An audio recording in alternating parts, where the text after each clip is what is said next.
Hello, welcome to our session, Teaching Children Problem Solving and Not Using Punitive Measures. As we all understand as early childhood teachers or parents or caregivers, we have to find a way and use strategies to successfully teach children to be able to learn the problem solving skills. And how do we help the children? Whether it is a behavior issue or any other issue that children do need some measures to learn and learn some skills, we should help them to learn it through problem solving and strategies that they can successfully implement and use, and not using any kind of punishment. So what do children learn when we use punishment? So punishment is something which is negative. It has a negative connotation to it when we talk about punishment.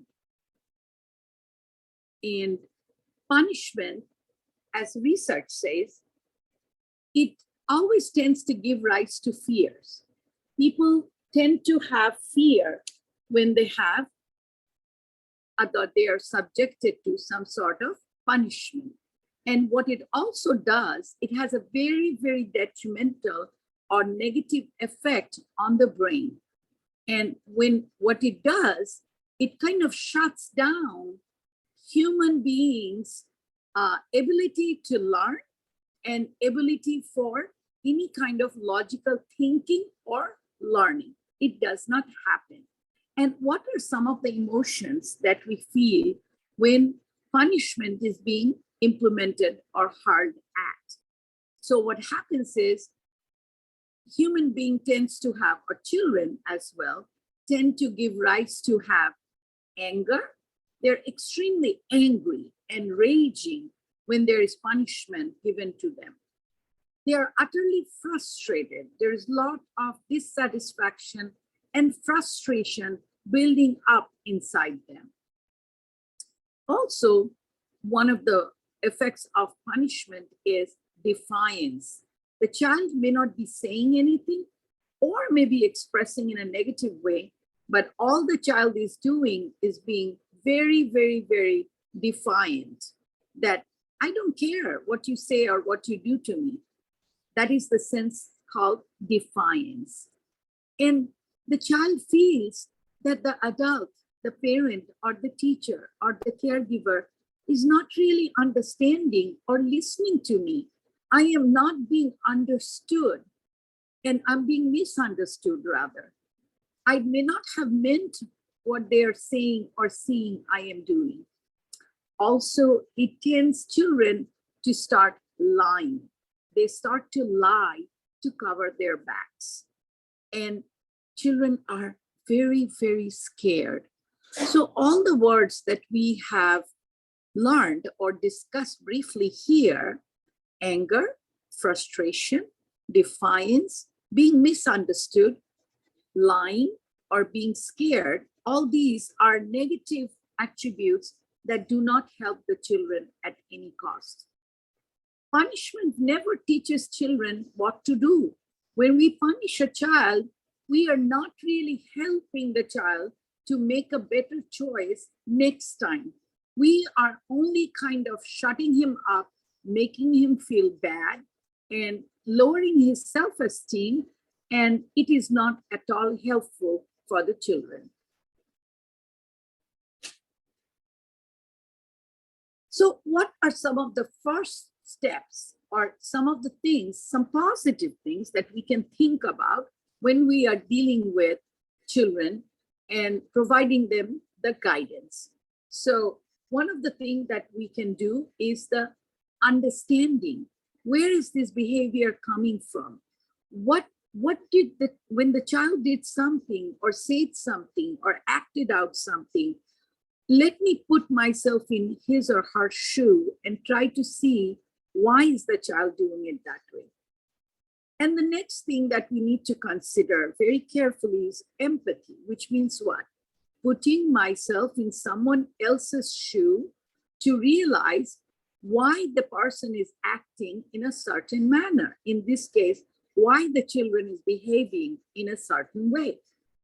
And one of the key things to make it effective is also to make or keep rules simple, something that is age appropriate, something that is developmentally appropriate, that the child can understand and apply it successfully. Communication has to be open. There should be back and forth interaction and communication where both parties, meaning the teacher, caregiver, parent, and the child, has the privilege to talk and communicate and share their opinion and ideas. Be compassionate. Always show that love and compassion for the child. Never be angry when you are dealing with a child's behavior, because your own anger adds to something very, very negative. It doesn't really help you because it also affects your logical thinking, and it does not help the children at all. And always remember one thing: be respectful. Be respectful mutually towards each other, even though it's a small child, but that child definitely has respect. And we should always be considerate of that and provide that respectful environment and being respectful to the child as well. Creating a warm environment. So creating a classroom or a home environment which is warm, which is compassionate, which is nurturing, which is loving, is very, very, very important. So what can we do to create that kind of a positive environment? We need to create some place or the classroom environment to be safe and comforting, where a child feels safe to come every day. He or she enjoys, looks forward to coming to school and be part of the group, part of the school. And it's comfortable. The child feels happy and comfortable and taken care of and feels good about the whole environment. And where children should be happily engaged, it should be voluntary engagement, and they should be finding some joy and happiness out of the activities and things that they are doing in the classroom every day. And children always should be feeling that their opinions do matter. They're not just a name or a number. They feel that they are someone who can actively express themselves, participate in it. Their opinions do matter. They feel respected. And activities should be chosen in a manner where it encourages curiosity. Children are natural born learners, and it is our responsibility to create a classroom environment where children can explore, they can touch, they can feel, they can use their senses to be able to get encouraged and energized and satisfy their natural curiosity to learn and face the challenges.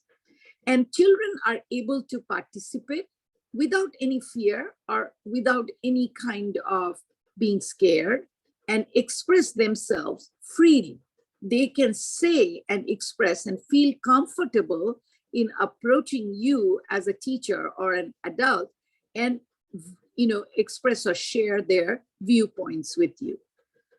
Interactions should be always back and forth, and there should be positive interactions, because back and forth interaction, what does it do? Not only does it help the children in all domains, it helps them in language skills, it helps them in social emotional skill development, it helps them in cognitive skill, problem solving skill. So all these things happen when there is a back and forth positive form of two-way conversation going on in the classroom at all times. And what are some of the steps that we can take or implement, plan to get the children meaningfully engaged in a classroom? Let's talk about that. So what are some of the steps? The very first step that I would request you to do is to first establish that bonding or that relationship established between you and the child. There should be a connection established where you should know the child, you should know their likes, you should know their dislikes, you should know their interests, and you should establish that environment and relationship where the child feels that he or she is being understood. And it is also important for you to know not only the individual child, but also to understand and have knowledge about the ages and the stages of development. What do you expect or what should you expect from a 3-year-old child? What would be expected from a 4 or a 5-year-old child? Because it is very important. And that also not only helps us to communicate with the children, helps us also to have our curriculum designed in that way, have our activities planned in that way, and engagement becomes meaningful and successful when we understand early childhood development, the ages and the stages, or the particular children that you are having or serving in your classroom. And when you see a certain kind of behavior or you see a pattern of behavior in a child, what is one of the most important thing that you have to think about carefully? Now, when the child is doing something or acting something or saying something or not doing something, what are the circumstances?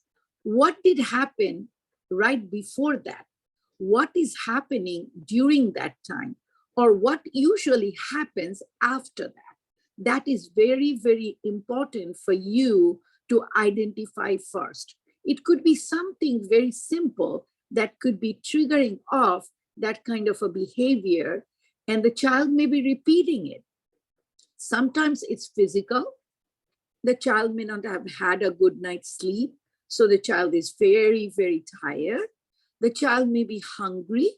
The child may have had some things going on at home, which had also had an effect on the child's behavior or manner.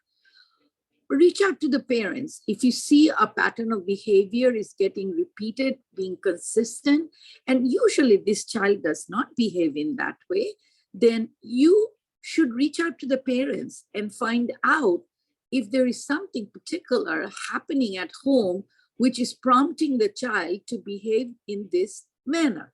So it is very important for us to have also a relationship building with the parents as well, because we cannot serve the children effectively without that close bonding or relationship established between the teacher and the parents. Because as we all know, that parents are the best teachers for the children. And lastly, but not the least, empathize, which means what? Which means putting myself or yourself in the child's shoe to find out how is the child feeling? How is the child thinking? What may be going on in his brain when he or she is behaving in a certain manner? Because it is very important, an important job for us as teachers and caregivers to be able to identify the emotions that the children are showing or exhibiting. Every single behavior that children does, it is intertwined with some kind of emotion. And if we are able to identify that emotion and then acknowledge that emotion, that is the very first step that we can take towards the creating the pathway for successful implementation of strategies that will eventually help the child and help the child to make better choices next time. So as we always say, the goal of discipline is to develop self-regulation, which means what? The child understands the expectations, what is something that is expected of him or her, how he or she should be behaving, and make the proper or the successful choice. And what it does, it helps the children to feel good about themselves. It helps the children to be feeling successful about themselves. And that is what our goal is as caregivers and teachers, to help the children be successful. Include children in problem solving. If we can engage the children in problem solving and help them to be engaged as part of the process, what it would do is it would make the children feel good about themselves. So acknowledging a child's feeling is the very first step that we can take towards it.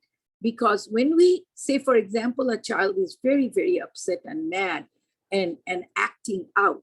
So if we go out, instead of saying, you shouldn't be doing it this way, if we can say very calmly and warmly and gentle way that I understand that you are very upset and mad. Would you like to talk to me? What is happening? I'm here to listen to you. The moment you use that tone, that language, that body language, the child immediately, there is a calming effect on the child. And the child feels good that, oh, okay, my teacher knows that I am mad. And then when you ask the child, ask the questions or help the child to come up with the questions themselves by providing subtle, small cues to the child feels good and feels comfortable and safe enough to be able to open up.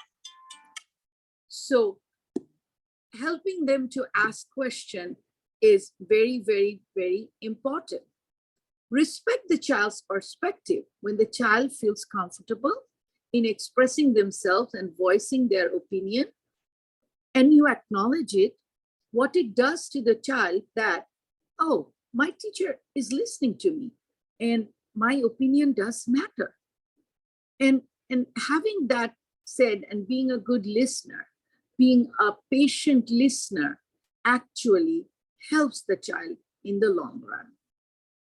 And then talk to the child, okay, what can we do if we face this situation next time?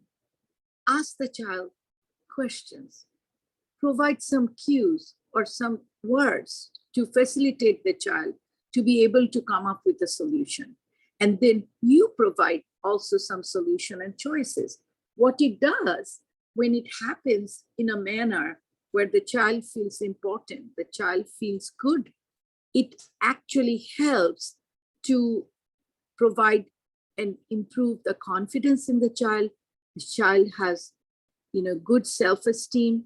The child is able to make independent decisions and choices, and also learns the skills to problem solve.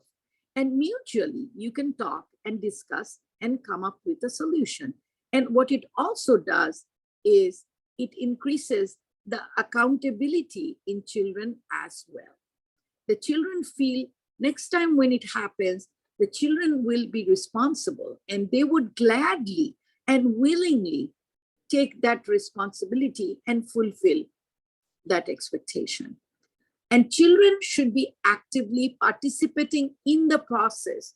It is more important for you to engage the children in the process than in the outcome, because going through that systematic process helps the children to really learn how to problem solve.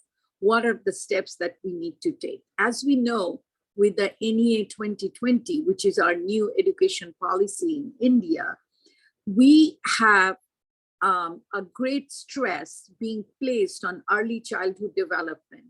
And as per research says to us also that engagement and willing engagement of children is one of the most important criteria for successful learning. And the role that you play as teachers and caregivers in establishing and creating and building that foundation now at this early stage is what is going to help the children in the long run in their life as they move along and enter the real world. And it is our earnest responsibility and job to create that sense of confidence and provide the children those skills, develop those skills that they are going to use and implement as they are growing up and entering the real school, and eventually they step up into the real world and become productive citizens. These are habits, or these are skills that will last for their entire lifetime. Steps to problem solving with children. So let us see what we can do, or some of the things that we should consistently practice. One thing you need to remember when working with children is consistency is the key. You cannot do things at random here and there, or you do something now and then just let it go and then pick up the thread few days after. So it actually loses all the efficacy or all the implementation, and the success that you may have started goes down the drain. So it is very important for us when we work with kids to remember that not only do we need to be consistent, we need to give enough opportunity for the children to practice those skills as well. Empathize, I'm going to go over and over stressing on that. To empathize with the children is a virtue. To put yourself or myself in their shoe is very important for us, or the very first step to understand and help the children.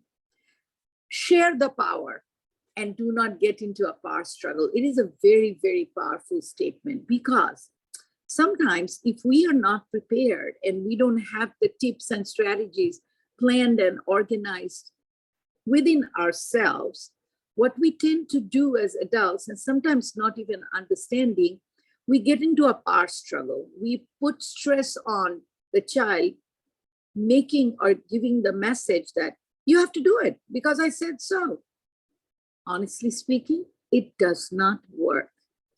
So if you are sharing the power, engaging and involving the child in the process, and not being the autocratic leader or the teacher, what it does, it kind of mutually sets or prepares the setting to move forward and make a mutually acceptable decision to help the child in the long run. So always remember, never ever get into a power struggle with a child in a not so positive situation. That really doesn't work.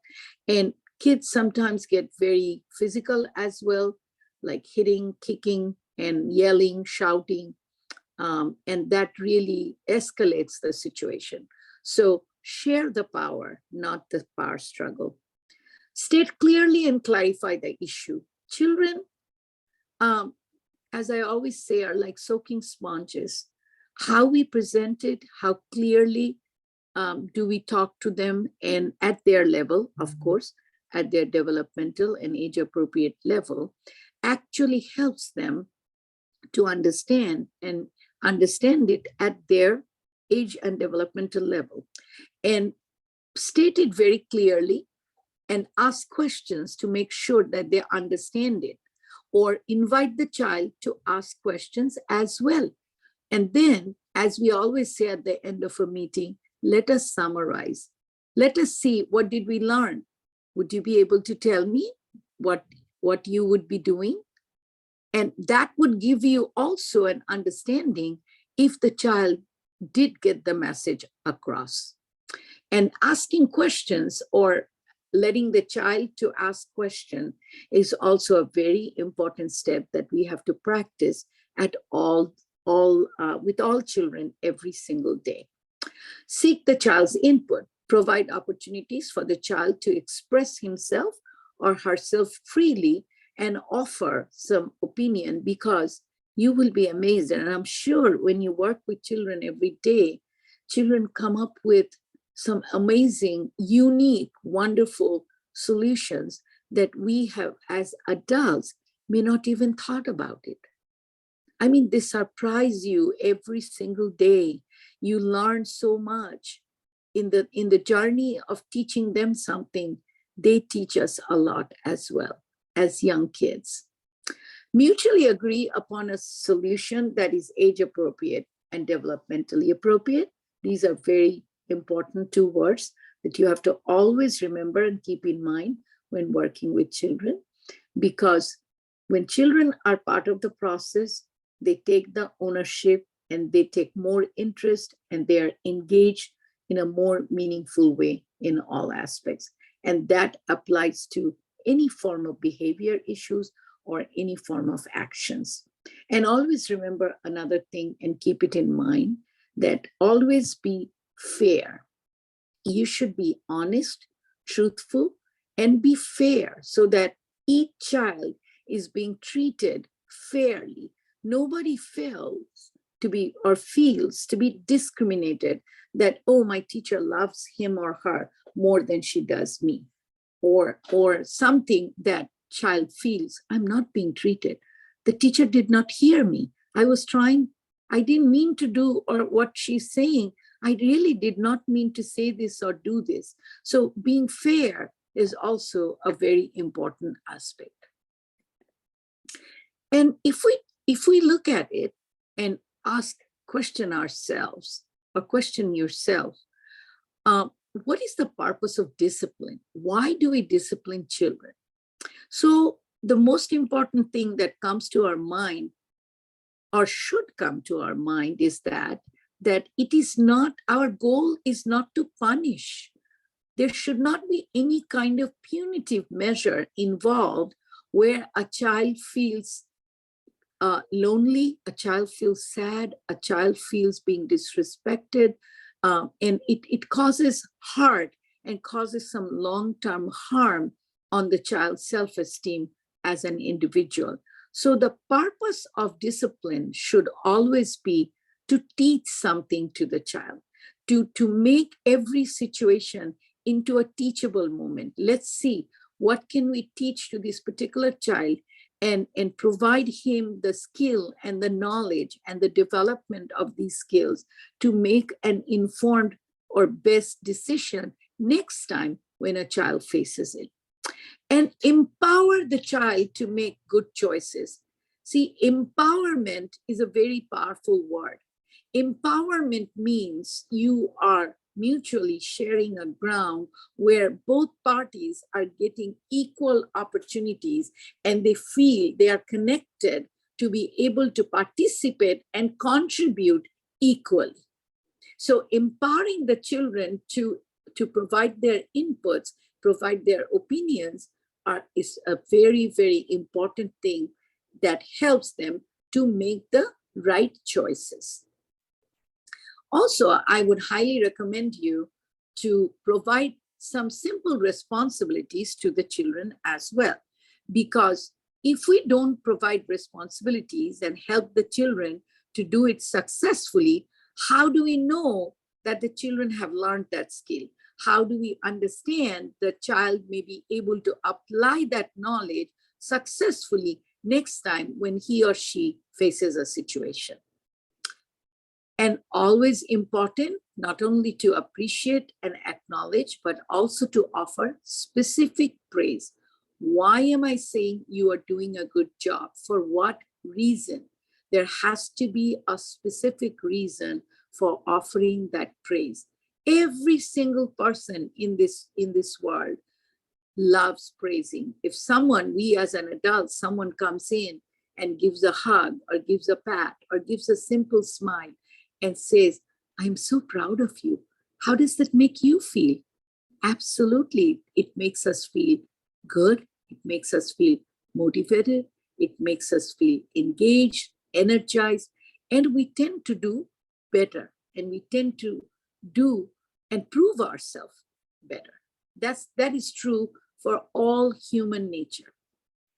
And another important aspect to always remember is to be proactive. What can I do to make this situation turned into a positive situation instead of being reactive?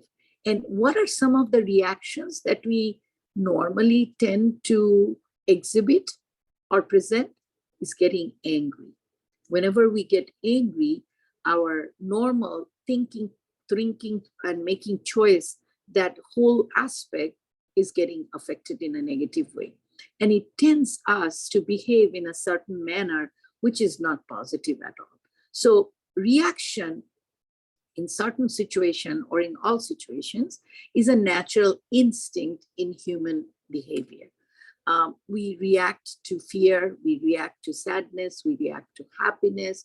There are some body language and mannerism or actions that we exhibit when something happens.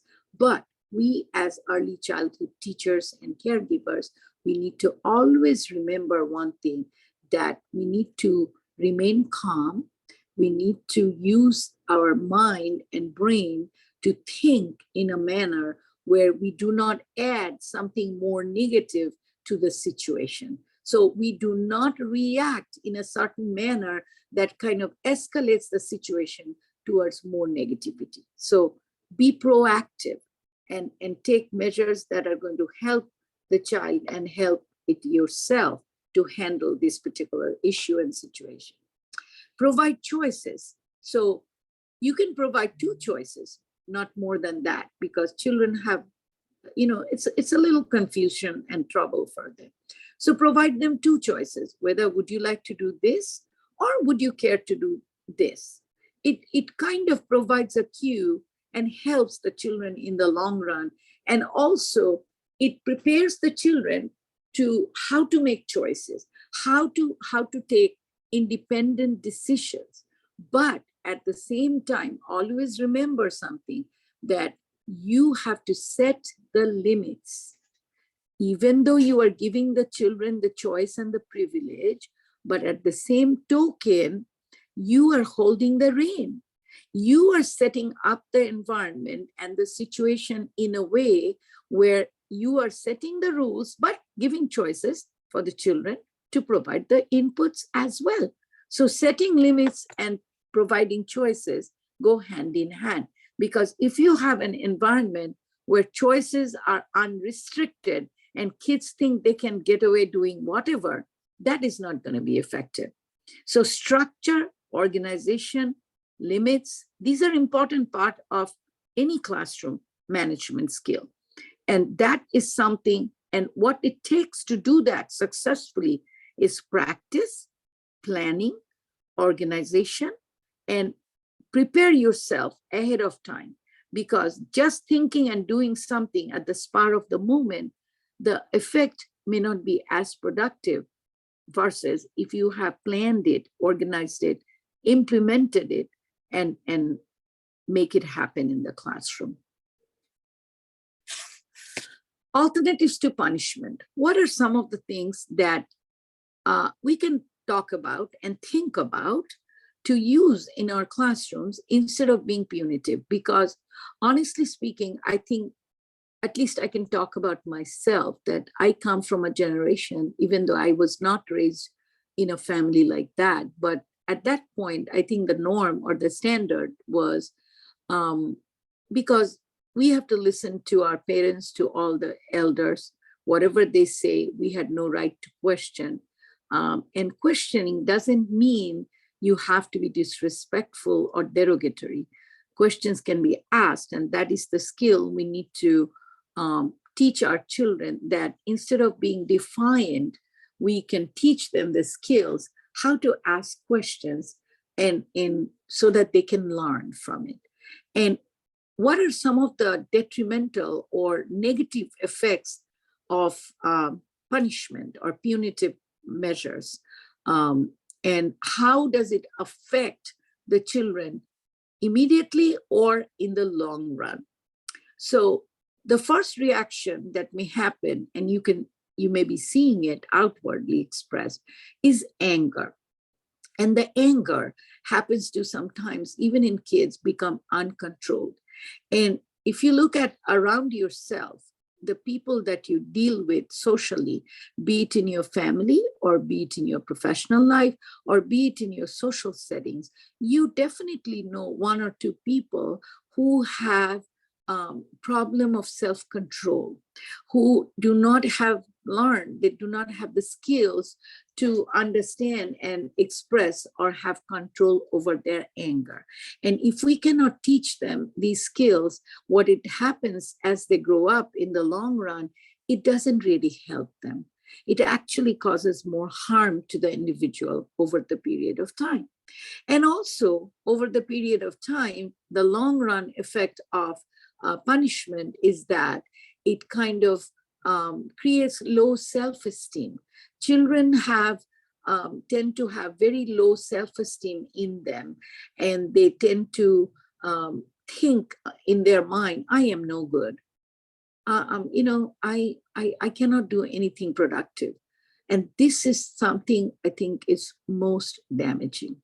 This can really make a child or actually break a child.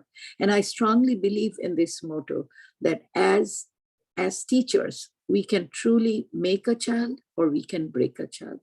Our goal is always to make a child, because years down the road, when one of your old students comes to visit you and you understand and see where they have reached, the goal they have met, you truly feel so happy in your mind that this was a child that I worked with, and anything if I had done, it has helped him to be successful and grow up into a productive individual. Punishment also builds hatred in mind, and hate and revenge, these kind of negative qualities actually causes harm to our inner self and causes harm to our social and emotional well-being in every individual. And punishment also provides children a sense of guilt. They feel, oh, I have done something and I shouldn't have done, and this is why it is happening to me or it is happening to someone else. And this sense of guilt feeling, it kind of slowly eats you up inside. And over the period of time, it provides, the capacity, hinders the capacity to think and take independent decisions. And also it creates a sense of defiance in children that I don't care. You want to hit me? You want to punish me? You want to just take away my choices and privilege? You want me not to watch the TV? Or you are not going to let me go out and play with my friends? I don't care.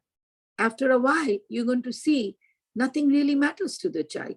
And that's when you have to realize we cannot let the things go to that point. We have to catch them before that and help this child or help the children to move forward. So instead of punishment, what are some of the alternate measures that we can take? Let's talk about it. So talk about and state means simply saying your own feeling that this action of yours has made me very sad. I am very unhappy. So say and share that feeling. Children do understand. Young children, they do understand when we as adults also feel sad, we feel mad, we feel upset, we feel happy, because emotions are a normal part of our lives. And children need to also feel and see and understand it. But do not blame it. Do not ever use any language or your body language or your tone or your voice or to blame a child for something that he or she has done. Because our goal as early childhood teachers and caregivers is not to blame them, but to teach them and show them the right way and make the proper choices. Be clear in stating your expectations. If you have to repeat it more than once, please do so until you think and see that the child has understood it. So you need to be clear, and it needs to be directions. It should be age appropriate and developmentally appropriate. Always remember this term. Demonstrate the right steps. So being a role model, you can show the child what the child should be doing, and having it come from you, because these little kids, these children look up to you, and you are something so special in their lives. You're like that oasis in the desert, where the travelers are looking forward to water, and oasis is something which is the best thing at that point. So you may be that oasis in a child's life, and when you demonstrate and show them the way something should be done, and what are the right steps, children learn and internalize it more willingly and voluntarily. Give the child choices, like I have said, provide choices, maybe two, no more than that. Discuss and problem solve. And again, discuss the pros and the cons. What are some of the good things that can we can see the outcome by making this right choice, versus if you continue doing what you are doing is not going to help you. So our goal is to also show and teach the child and let them understand and realize that eventually it is going to help you. Emotion coaching is a simple yet a very effective tool that can help you also to deal with children's behavior and help them. So be aware of child's responses, which means how the child is expressing or what kind of emotions the child is expressing. You need to identify it the right way.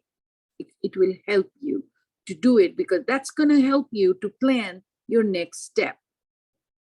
Recognize emotional times as opportunities for intimacy and teaching. So when a child is showing a kind of behavior which is not very much acceptable, it is also providing you with an opportunity to get close to the child, to understand the child, to assure the child more warmly and openly, and turn this situation into a teachable moment, which means we are going to find something out of this negative situation to teach something positive to that child or the children around him or her.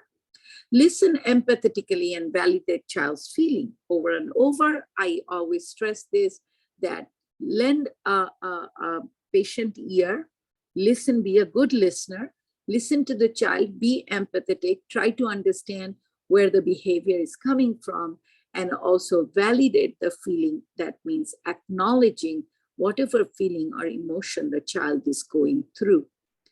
Help the child verbally to label the emotion and ask the child, tell me, how do you feel? What would you like to call this feeling? What it does, it immediately helps the child to calm down and just get cooled down. And, the nervous system or our inbuilt system, that kind of rules and runs our body, it keeps slowing down a little bit and giving us the opportunity then to start thinking rationally again. And some of the tips and choices that you could do is to help the child, and you can do it together initially in the beginning, is to count backward, count from 10 to 1. By the time the child comes from 10 to 1, you would see amazingly the child has calmed down. Or take some deep breath, inhale and exhale. Go take a 5-minute walk in the hallway or outside in the playground. Take a little stroll, drink some cold water, splash some water on the face and neck. So all these little tips help the children to feeling soothed and calming their nerves down. That time the child would be better able to make the right choices. And set limits while helping the children to problem solve. Like I said, setting limits does not mean punishment. Setting limits meaning organization and giving the boundaries, setting the rules, and clearly discussing the expectations. And within that limit, the children would be able to better do problem solving and understand, and eventually make the right choices. Formulate and implement. Do not label a child. If a child is showing some kind of a negative behavior, please refrain from labeling the child as, oh, he's a troublemaker. Oh, she's always like nagging, or she's always like keep on saying the same thing over and over. Oh, that child, oh, I don't trust him because he always lies and he's always hitting other kids. So these are negative things because, honestly speaking, as teachers, as adults in their lives, we do not, the behavior is unacceptable, but it's not the child. Do not mix the behavior with the child and combine the two to label a child. Please always take a consciousness in your mind so that we always refrain from doing it. Appreciate each child. If you look at every child in your classroom, you will see there is something so beautiful and unique in each of the children, and try to appreciate and show them and acknowledge them and kind of like, make them feel good and confident. And by doing that, you are actually setting the stage up for future success. Be a positive role model. As adults and caregivers, we cannot say something and do something different. As we say, walk the talk. Simply meaning, whatever you say, you do it in your life to show it.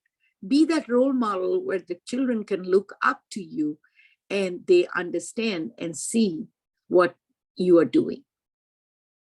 Be consistent. Consistency is the key. With young children, you have to follow a routine. Your daily routine, your daily schedule should be consistent. You just cannot do things at random. Always remember that. And what does it take to do that successfully? It takes organization and planning, and then implementation. Be reliable.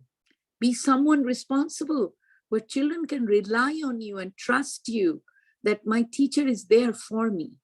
That is very, very important to establish that bonding and establish that reliability, that you are being there for them and with them. Have realistic expectations, that you should have your expectations not like sky high, where children are not even able to understand it. Have them age appropriate and developmentally appropriate. What is possible for a 4-year child to do, a 3-year child to do, a 5-year-old child to do? Always keep that in mind whenever you are implementing or planning or formulating something. Address behavior and use it as a teachable moment. Like I said, every situation, be it small, be it big, can be turned around into a teachable moment. We can always find something good or something that we can teach as future skill building for children for every situation. And for that, we need to be patient. We need to be good leaders. We need to be good role models. We need to be consistent. We need to practice these skills ourselves and provide enough opportunities for the children to practice as well. So these are some of the basic things. If you keep in mind and apply and implement these things in the lives of the children, it's going to always help you to grow and develop professionally, as well as help the children to develop into successful individuals. And I love this quote. This quote is written by an individual named L.R. Nost. And it says what? When little people are overwhelmed by big emotions, it's our job to share our calm and not to join in their chaos. This simple sentence kind of summarizes and says such a powerful message and a powerful meaning, that when little kids are overwhelmed, confused, upset, mad, and they are showing some form of negative emotions, expressing themselves and in their actions or words, it is our job to stay calm, to stay poised, not to be engaged, to join in their chaos, or actually in simple term, not to add more fuel to the fire and join in a power struggle where it always turns into negativity, and it always escalates the situation, does not help you as a teacher, or it does not help the children either. So with this, I would like to conclude today's session, and I hope that I have been able to share with you some strategies that you are going to be using in your classroom, and understand meaningfully why engagement is more powerful and important than punishment. Thank you.